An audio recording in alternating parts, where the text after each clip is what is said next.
Good morning प्यारे बच्चों। मैं आपकी फ्रेंड, गाइडर, हेल्पर प्रीति ढूल। आज हम हमारी विज्ञान की कक्षा में अध्ययन एक फसल उत्पादन एवं प्रबंध का टॉपिक बुआई के बारे में डिस्कस करेंगे कि बुआई होती क्या है और कैसे करते हैं। बुआई बुआई क्या होती है? बुआई फसल उत्पादन का सबसे महत्वपूर्ण चरण है। मतलब क्या है, फसल उत्पादन के बहुत सारे चरण होते हैं, लेकिन उसमें जो बुआई का चरण है वो सबसे महत्वपूर्ण है। क्यों? क्योंकि जो बुआई होती है उस पर डिपेंड होता है कि हमारी जो फसल है उसकी पैदावार कैसी होगी। अगर हमारी बुआई समय पर और अच्छे तरीके से हुई है तो हमारी जो पैदावार है वो भी क्या होगी? अच्छी होगी। लेकिन अगर बुआई ही अच्छी नहीं है तो जो पैदावार है वो भी क्या होगी? अच्छी नहीं होगी। इसलिए जो बुआई है वो एक महत्वपूर्ण चरण है, हमें इसका बहुत ज्यादा ध्यान रखना होता है। बोने से पहले यानी कि बीज के बोने से पहले अच्छी गुणवत्ता वाले साफ एवं स्वस्थ बीजों का चयन किया जाता है। यानी कि जब फसल बोना जाते हैं तो बोने से पहले क्या करते हैं, हम ये देखते हैं कि जो बीज हम बोने वाले हैं उसकी गुणवत्ता अच्छी है ना। अगर उसकी गुणवत्ता अच्छी है तभी हम क्या करेंगे, उस बीज को बोएंगे। अगर उसकी गुणवत्ता अच्छी नहीं है तब हम उन बीजों को नहीं बोएंगे, क्योंकि अच्छी गुणवत्ता के बीज ही क्या होती है, उसकी ही पैदावार अच्छी होती है। जिसकी गुणवत्ता अच्छी नहीं होती उसकी फसल भी अच्छी पैदा नहीं होती। इसलिए बोने से पहले हम क्या करेंगे, हमारे बीजों की जो गुणवत्ता है उसका चयन करेंगे कि वो अच्छी है कि नहीं है। किसान अधिक उपज देने वाले बीजों को प्राथमिकता देता है। जब किसान बीज बोने जाता है तब वो उन्हीं बीजों को प्राथमिक देता है, उन्हीं बीजों का प्रयोग करता है जो कि अच्छी किस्म के होते हैं, यानी अच्छे होते हैं। खराब बीजों का प्रयोग या खराब बीजों को वो प्राथमिकता नहीं देता बोने के टाइम पर, बुआई के समय पर। बीजों का चयन कैसे होता है? बीजों को चयन करने के लिए हमें क्या करना चाहिए? किसान बीजों को पानी में रखता है। मतलब क्या है, जब बीजों का चयन करना होता है किसान को तब वो क्या करता है, सबसे पहले वो क्या करता है, पानी लेता है। पानी के अंदर क्या करेगा, किसान बीजों को रख देता है। थोड़ी देर में हल्के और क्षतिग्रस्त बीज ऊपर आ जाते हैं। तो जिस पानी के अंदर, मान लो ये पानी है, पानी के अंदर किसान ने क्या किया, ये रख दिए बीज और थोड़ी देर वो इसको छोड़ देगा। तो थोड़ी देर के बाद क्या होगा, जो क्षतिग्रस्त या जो घटिया क्वालिटी के या जो हल्के बीज होते हैं वो तो क्या होंगे, पानी के ऊपर आ जाते हैं। और जो अच्छी क्वालिटी के, अच्छी गुणवत्ता के जो अच्छे बीज होते हैं वो क्या होते हैं, तली के अंदर नीचे बैठ जाते हैं। थोड़ी देर में हल्के और क्षतिग्रस्त यानी कि जो खराब हो चुके होते हैं वो वाले बीज वो क्या होते हैं, ऊपर आ जाते हैं। भारी और अच्छे बीज नीचे रह जाते हैं। किसान हल्के बीजों को हटाकर अच्छे बीजों का चयन कर लेता है। ऐसी सिचुएशन में किसान क्या करता है, जब गंदे वाले, जब जब क्षतिग्रस्त बीज जो ऊपर आ जाते हैं इनको क्या करेगा, किसान हटा देता है। और जो ये अच्छे वाले बीज हैं जो नीचे बैठ जाते हैं उनका चयन वो कर लेता है और बुआई में इनका प्रयोग करता है। बीजों के चयन के लिए पानी की विधि एक अच्छी विधि है, यानी कि एक सरल विधि है, सस्ती विधि है और बहुत ज्यादा अच्छी विधि है और किसान इसका बहुत ज्यादा प्रयोग भी करते हैं। परंपरागत औजार, यानी कि बुआई के समय में परंपरागत औजार कौन से थे, कैसे थे? परंपरागत रूप से बीजों की बुआई में इस्तेमाल किया जाने वाला औजार कीप के आकार का, किसके आकार का, कीप के आकार का होता था। यानी कि एक ऐसा औजार होता था जो नीचे से तो पतला होता था और ऊपर से यहाँ से ये चौड़ा होता था, किसके जैसा, कीप के जैसा। तो पहले जो जो परंपरागत टाइम में यानी पुराने समय में जब बुआई का काम किया जाता था तब इस कीप के आकार के जो औजार था इसका प्रयोग किया जाता था। ठीक है। इस जो ये कीप के आकार का प्रयोग कैसे किया जाता था, ये जो इसका मुंह होता था इसमें किसान क्या छोड़ता था, बीज छोड़ता था। बीज जो है यहाँ से, ये नीचे से बंद नहीं होता था, खुला होता था। बीज यहाँ से नीचे निकल के जाते थे और नीचे जो हमारी जमीन होती है जहाँ पे हमें बोना होता है वहां पे गिरते रहते हैं और बीज अपने आप से क्या हो जाते हैं, आगे आगे आगे बुआई उनकी होती रहती है। बीजों को कीप के अंदर डालने पर यह 2 या 3 नुकीले सिरे वाले पाइपों से गुजरते हैं। यानी कि जो ये कीप होती है इसके नीचे, जब ये नीचे की तरफ जाते हैं यहाँ पे क्या होते हैं, 2-3 नुकीले पाइप जैसे होते हैं। तो जब किसान ऊपर से बीज डालता है तो ये जो बीज है इन नुकीले पाइपों में से क्या होता है, नीचे चले जाते हैं और वहां पर खेत के अंदर उसकी बुआई हो जाती है। ये सिरे यानी कि जो कीप के ये जो सिरे होते हैं, जो ये अंदर जाके जुड़े होते हैं, ये सिरे मिट्टी को भेद कर बीज को स्थापित कर देते हैं। यानी कि ऊपर से जब बीज नीचे आए तो ये सिरे क्या करेंगे, मिट्टी को काटते हुए चलते हैं। ये ऐसे मिट्टी को काटते हुए चलेंगे, ऊपर से गेहूं यहाँ पे गिरता जाएगा और वो अपनी अपनी जगह पर सेट होता जाएगा। तो ये कीप के जो सिरे हैं ये क्या काम करते हैं, मिट्टी को काटने का काम करते हैं। ये सिरे मिट्टी को भेदकर बीज को क्या करते हैं, स्थापित करते हैं, यानी कि बीज की बुआई कर देते हैं। जो परंपरागत टाइम पे जो हमारे हल का प्रयोग होता था वो किस तरह से होता था, ये होता था हमारा हल। हल में क्या करते हैं, ये जो हमारे कीप के आकार का औजार है इसका इसके साथ प्रयोग करते हैं। जो ये हमारे बैल होते हैं ये हमारे हल को आगे खींचते हुए जाते हैं। इस हल के साथ में ही इस कीप को जोड़ दिया जाता है। तो साथ साथ एक एक इंसान तो क्या करता था, एनिमल्स को संभालता था, यानी कि इन बैलों को संभालता था, और दूसरा क्या करता है, इस कीप के अंदर जो भी उसको फसल उगानी है उसके बीज वो डालता रहता है। तो ये बैल क्या करते हैं, जैसे जैसे बैल आगे जाते हैं तो जो ये हमारी कीप का जो नीचे वाला नुकीला हिस्सा है वो क्या होता है, मिट्टी को काटता जाता है।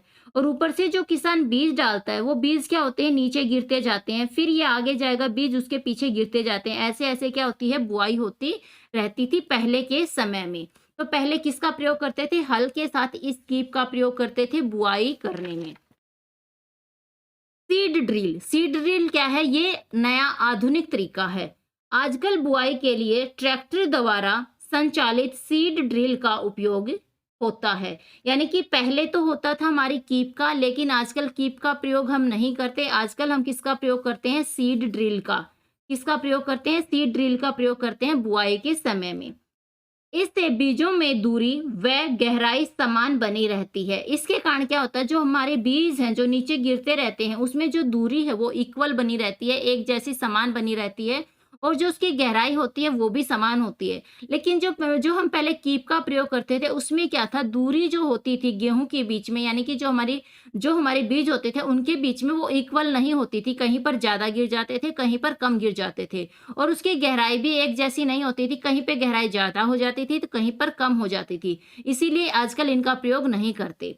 आजकल प्रयोग करते हैं सीड ड्रिल का। क्यों करते हैं, क्योंकि इनकी जो दूरी होती है वो भी बराबर होती है और इनकी गहराई जो होती है वो भी बराबर होती है, जिससे क्या होता है, फसल अच्छी पैदा होती है। यह बुआई के बाद मिट्टी को ढक देता है। इसका एक फायदा ये भी होता है कि जब किसान बुआई करता है, जब बीज डालता है, तो जैसे किसान बीज डालेगा वो जमीन पर गिरते जाते हैं समान दूरी पर, समान गहराई पर, और साथ ही साथ ये क्या करते हैं, जो ये सीड ड्रिल होती है वो मिट्टी को इसके ऊपर ढक देता है। ठीक है, तो ये इसका फायदा होता है कि मिट्टी साथ साथ उसके ऊपर ढकी जाती है, जिसके कारण जो हमारे पक्षी होते हैं या कोई भी उन बीजों को वहां से निकाल नहीं पाता और बीज अच्छे से अपनी जगह पर रह जाते हैं। लेकिन जब हम कीप का प्रयोग करते थे उसमें भी क्या होता था कि बीज क्या होते थे, ऊपर ही रह जाते थे। एक तो वो समान दूरी पर नहीं गिरते थे, कहीं ज्यादा कहीं कम हो जाते थे, और एक उनकी जो गहराई होती थी वो भी इक्वल नहीं होती थी। तीसरा क्या होता था कि उनको बाद में दोबारा से क्या है, बहुत मेहनत करके उसको दोबारा से बीजों को ढका जाता था। तो उसमें समय बहुत ज़्यादा लगता था, मेहनत भी बहुत ज़्यादा होती थी, और इसमें समय भी कम लगता और मेहनत भी थोड़ा कम लगती है। तो ये क्या करते हैं, जो मिट्टी होती है उसको मिट्टी से ढक देते हैं, किनको, बीजों को ढक देते हैं। जब बुआई के समय में बीज डाले जाते हैं तो मिट्टी उसको ढक देती है, बीज मिट्टी के अंदर दबा रहता है। और इस तरह से क्या होता है, जब मिट्टी उसको ढक देती है तो जो बीज होता है वो अंदर ही दबा रहता है, बाहर नहीं निकलता। यह प्रक्रिया बीजों को पक्षियों से भी बचाती है। यानी कि जब अगर बीज मिट्टी के अंदर दब जाएंगे तो पक्षी क्या करेंगे, उसको निकाल नहीं पाएंगे, पक्षियों को पता नहीं चलेगा दाना कहाँ पर है। तो इस प्रक्रिया में हम क्या होते हैं, हमारे जो बीज होते हैं उनको पक्षियों से बचा लेते हैं, और हमारी फसल इसी कारण से ज्यादा और अच्छी उगती है। सीड ड्रिल द्वारा बुआई करने से समय एवं श्रम दोनों की ही बचत होती है। यानी कि सीड ड्रिल के प्रयोग के द्वारा जब हम, इसमें क्या होता है, इसमें हमारा जो श्रम या हमारी मेहनत होती है ये भी कम लगती है, और इसमें जो होती है हमारा समय होता है वो भी कम लगता है। यानी कि यहाँ पे हम हमारा श्रम भी बचा लेते हैं, मेहनत भी बचा लेते हैं, और जो बचत होती है हमारी समय की बचत वो भी यहाँ पे ज्यादा होती है। तो सीड ड्रिल में क्या होता है, मेहनत और जो हमारा समय वो दोनों बच जाते हैं। धान जैसे पौधों के बीजों को पहले पौधशाला में उगाया जाता है। यानी कि जो धान के पौधे होते हैं उनको क्या होता है, पहले पौधशाला यानी कि पौधों की जो शाला बनाई जाती है वहां पर इनको उगाया जाता है। सीधा खेतों में इनको उगाया नहीं जाता, पहले इनको पौधशाला में उगाया जाता है बीजों के रूप में। जब वे पौधशाला में तैयार हो जाते हैं तब पौध तैयार हो जाने पर उन्हें हाथों द्वारा खेत में रोपित कर दिया जाता है। जब धान के जो बीज होते हैं उनकी क्या हो जाती है, पौध तैयार हो जाती है, तब उन्हें वहां से लिया जाता है और हाथों के द्वारा, किसके द्वारा, हाथों के द्वारा इनको खेत में रोपित कर दिया जाता है, खेत में बो दिया जाता है। तो ये जो धान होते हैं वो डायरेक्ट खेत में नहीं बोए जाते, पहले पौधशाला में तैयार किए जाते हैं। उसके बाद जो तैयार पौध होती है उनको खेतों में रोपित किया जाता है हाथों के द्वारा। कुछ वन्य पौधे एवं पुष्पी पौधे भी पौधशाला में उगाए जाते हैं। यानी कि कुछ वन्य पौधे होते हैं, कैसे, वनों में पाए जाने वाले पौधे वन्य पौधे हैं, और कुछ पुष्पी पौधे होते हैं, ये भी क्या होते हैं, खेतों में उगाए नहीं जाते, इनको भी पौधशाला में ही तैयार किया जाता है। पौधों के बीच उचित दूरी महत्वपूर्ण होती है। यानी कि हम जो पौधे जो उगाते हैं उन पौधों के बीच में उचित दूरी महत्वपूर्ण होती है। अगर हम एक के साथ दूसरा, दूसरे के साथ तीसरा चिपका चिपका कर पौधे उगाएंगे तो इससे क्या होगा, हमारे बीज भी खराब होंगे। क्यों? क्योंकि वो क्या है, एक दूसरे के पास हो जाएंगे, जिसके कारण उनको ना हवा मिलेगी और ना वो श्वसन कर पाएंगे, और जो क्या है, पेड़ पौधे कम से कम पैदा होंगे। तो पेड़ पौधों की अच्छी फसल के लिए, अच्छे पेड़ पौधों के लिए उनके बीच जो दूरी होती है वो उचित दूरी होनी बहुत ज्यादा जरूरी होती है। ज्यादा घने पौधे उचित नहीं होते, एक दूसरे के साथ चिपका कर बहुत सारे पौधे बोना, एक साथ बोना उचित नहीं होता, अच्छा नहीं होता। उचित दूरी के कारण पौधों को सूर्य का प्रकाश, अगर उनके बीच में उचित दूरी है, पौधों के बीच में अगर उचित दूरी है तो उनको सूर्य का प्रकाश मिल जाता है। पोषक एवं जल पर्याप्त मात्रा में मिलता है, जो पोषक तत्व उनको चाहिए होते हैं वो भी ज्यादा मिलते हैं, और जो जल जल की जो उनको जरूरत होती है वो जल की मात्रा भी उनको ज्यादा मिलती है। इसीलिए उनके बीच में क्या है, एक उचित दूरी का होना जरूरी है।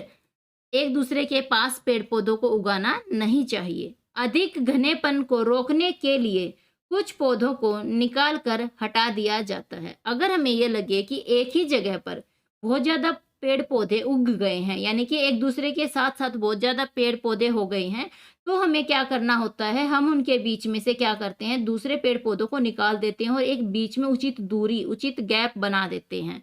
और ये इसीलिए बनाते हैं ताकि इनको क्या है, सूर्य का प्रकाश उचित मात्रा में मिले, पोषक तत्व उचित मात्रा में मिले, जल भी पर्याप्त मात्रा में मिले, ताकि ये इनकी जो ग्रोथ है, जो इनकी वृद्धि है वो जल्दी से होए और अच्छे से होए। तो ये था हमारा आज का टॉपिक, बुआई। अगर आपको अच्छा लगा हो तो लाइक, शेयर और सब्सक्राइब करना मत भूलिएगा। Thank you. अगली हमारी जो वीडियो होगी उसमें हम पढ़ेंगे खाद एवं उर्वरक मिलाना, ये वाला टॉपिक होगा जो हमारी अगली वीडियो में हम पढ़ेंगे। आज के लिए थैंक यू।